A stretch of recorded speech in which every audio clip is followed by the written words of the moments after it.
درمیان مکمل کر دیا، سارا کے سارا ثواب سے بھر دیا گیا.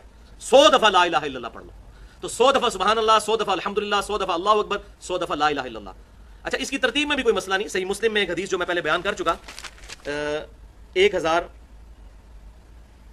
5601 کہ آپ صلی اللہ علیہ وسلم نے فرمایا کہ اللہ تعالیٰ کو یہ 4 کلمات محبوب ترین ہیں. اس میں آگے الفاظ ہیں چاہے ان کو آگے پیچھے کر کے بھی پڑھ لو اس کا ثواب اسی طرح رہے گا. یعنی یہ ترتیب ضروری نہیں ہے کہ آپ نے پہلے سبحان اللہ پڑھنا ہے، پھر الحمدللہ پڑھنا ہے، پھر لا الہ الا اللہ یا اللہ اکبر. یہ ترتیب کسی بھی ترتیب سے پڑھو تمہیں نقصان نہیں دیں گے. یہ صحیح مسلم 5601 نمبر حدیث میں موجود ہے. البتہ جو سنت طریقہ ہے وہ یہی ہے کہ تسبیحات کو ہم جب صلاۃ التسبیح میں پڑھیں گے تو سبحان اللہ والحمدللہ ولا الہ الا اللہ واللہ اکبر پڑھیں گے. اب ان تسبیحات کو یاد کرنا بھی کوئی مشکل نہیں. تسبیحات فاطمہ سب کو آتی ہیں، 33 دفعہ ہم سب پڑھتے ہیں. بس صرف ایک واو لگانی ہے بیچ میں. سبحان اللہ والحمدللہ اور لا الہ الا اللہ پہلے آ جائے گا، ولا الہ الا اللہ واللہ اکبر. لا الہ الا اللہ ہمارا بیسک کلمہ ہے. تو یہ 4 کلمات ہیں جو آپ پڑھ لیں گے تو صلاۃ التسبیح کے اندر آپ کو اذکار اویلیبل ہوں گے. اب آتے ہیں صلاۃ التسبیح کی طرف.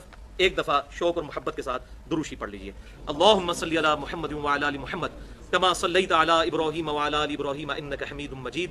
اللہم بارک علی محمد وعلی آل محمد کما بارکت علی ابراہیم وعلی آل ابراہیم انک حمید مجید.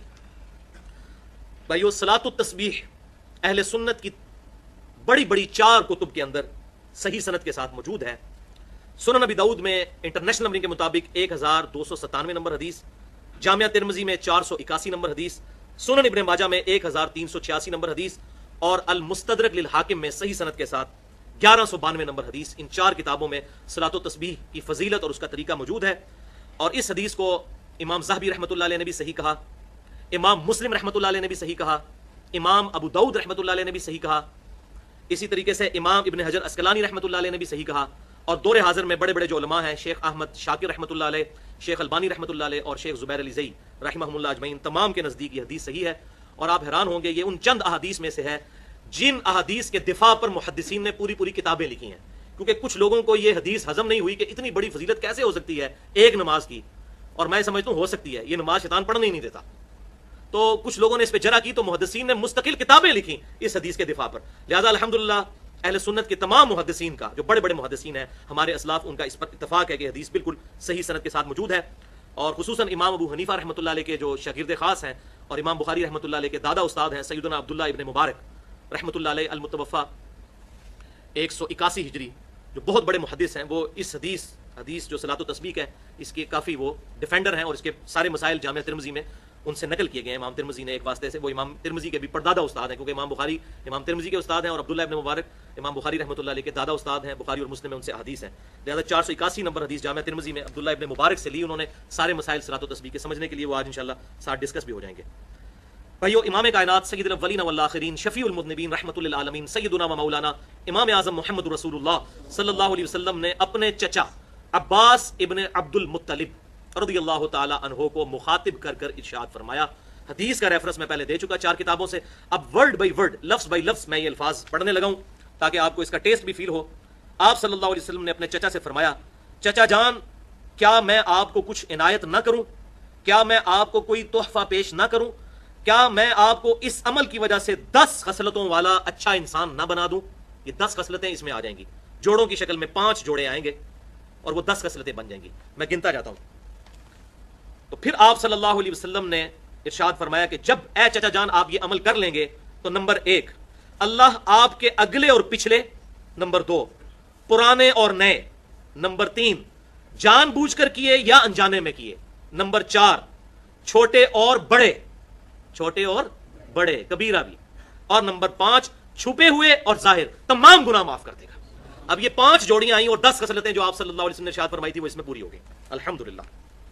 مجھے بتائیں یہ فضیلت آج تک کسی عمل کے لیے سنی؟ صرف 50 منٹ سے 1 گھنٹے کا عمل ہے. اگر آہستہ آہستہ کریں، تھوڑی سپیڈ سے کریں تو 40 منٹ میں. اللہ اکبر. پھر آپ صلی اللہ علیہ وسلم نے ارشاد فرمایا، چچا جان 4 رکعتیں اس طرح ادا کریں نفل نماز کی کہ ہر رکعت میں سورۃ الفاتحہ اور ایک سورت پڑھیں، اور جب آپ قرات سے فارغ ہو جائیں تو قیام کی حالت میں یہ کلمات 15 دفعہ پڑھیں، سبحان اللہ والحمد للہ ولا الہ الا اللہ واللہ اکبر. بس یہ ایک جگہ ہے جہاں پر 15 دفعہ پڑھنا ہے، باقی پوری نماز میں 10 دفعہ، قیام میں 15 دفعہ، سورت سے فارغ ہونے کے بعد رکوع میں جانے سے پہلے. پھر آپ رکوع میں جائیں اور رکوع میں انہی کلمات کو 10 مرتبہ دہرائیں. پھر رکوع سے اٹھ جائیں اور 10 بار یہی کلمات پڑھیں. پھر سجدے میں جائیں اور ان کلمات کو 10 دفعہ پڑھیں.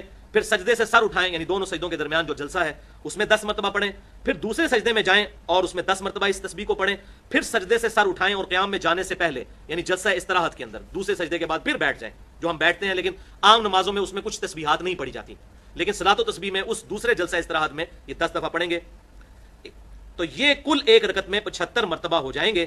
اس طرح ان 4 رکعتوں میں یہ عمل دہرائیں تو کتنا ہو گیا؟ 75 ضرب 4 300 مرتبہ یہ عمل ہو جائیں گے۔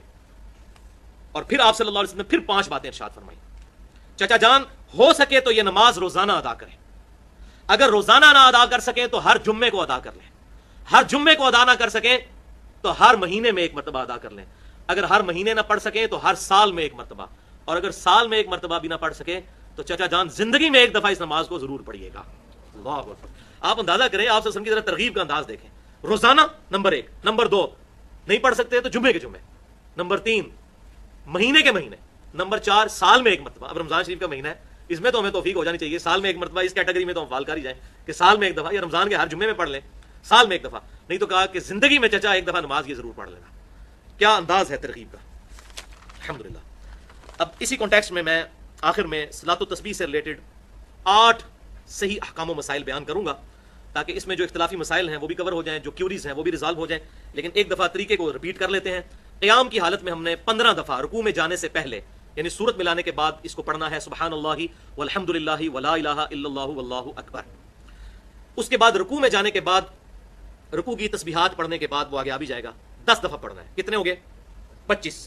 پھر رکوع سے سر اٹھا کر ربنا لک الحمد کہہ کر 10 دفعہ، 35۔ پھر سجدے میں سبحان ربی الاعلیٰ کے بعد 10 دفعہ، 45۔ پھر 2 سجدوں کے درمیان ربی اغفر لی پڑھنے کے بعد 10 دفعہ، 55۔